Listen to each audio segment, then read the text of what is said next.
Permanent release है, या life time Karma है, जीवन भर का कर्मा है, तो साथ रहेगा।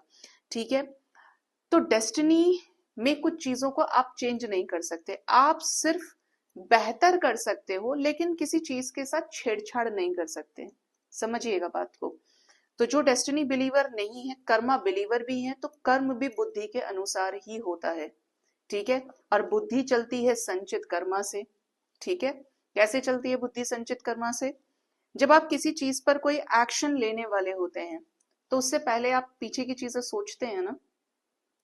अगर आपको कहा जाए कि आपको टीचर बनना है, तो आप पहले ये तो देखेंगे ना कि आप किस कोर्स के टीचर बन रहे हैं, क्या उससे रिलेटेड इन्फॉर्मेशन आपके पास है, एजुकेशन आपके पास में है। आप पीछे की डायरी अपनी खोलेंगे, कोर्सेज खोलेंगे कि ये आपने पढ़ा था ना। उन चीजों को लेकर एक कॉन्फिडेंस आएगा कि हाँ ये चीज स्टोर थी, जो आपका जो गोडाउन है उसमें से आपने निकाला और उस पर काम किया।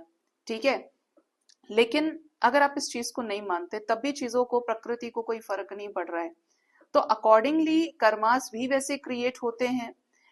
एक तरफ से मानिए, इसका छोटा सा एग्जांपल आपको दूंगी, अर्जुन और दुर्योधन का।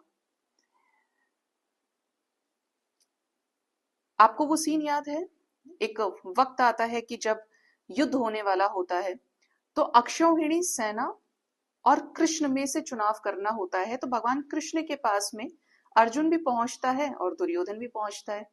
बड़ा बदमाश था दुर्योधन, ग्वाला कह रहा था कान्हा जी को। तो जब पहुंचता है तो वो भगवान के सरहाने जाकर बैठता है, सिरहाने दुर्योधन, और जो अर्जुन है वो भगवान के चरणों की तरफ बैठते हैं। तो भगवान का ध्यान उस पर नहीं जाता, दुर्योधन पे, भगवान का ध्यान अर्जुन पे जाता है। चुनाव करने की बारी आई कि तुम छोटे हो अर्जुन, तुम मांगो पहले। अनुज को पहले कहा जाता है कि नहीं, पहले ज्येष्ठ मांगेंगे, दुर्योधन बड़ा है। दुर्योधन को बार बार ये लग रहा था कि अक्षौहिणी सेना मुझे मिल जाए, युद्ध करने के लिए सेना ही तो चाहिए। ठीक है, जीतने के लिए सेना चाहिए। तो ये सोच रहा था कि अर्जुन सेना ना मांग ले, ठीक है, आर्मी ना मांग ले युद्ध करने के लिए।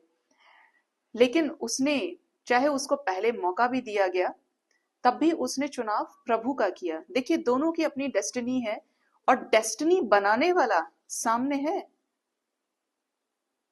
डेस्टिनी निर्धारित है, ये भी पता है कि कौन किसका चुनाव करेगा, लेकिन कर्म के जरिए चुनाव किया, और चुनाव उसी चीज का किया जो डेस्टिनी थी, जो आगे तक का रिजल्ट था।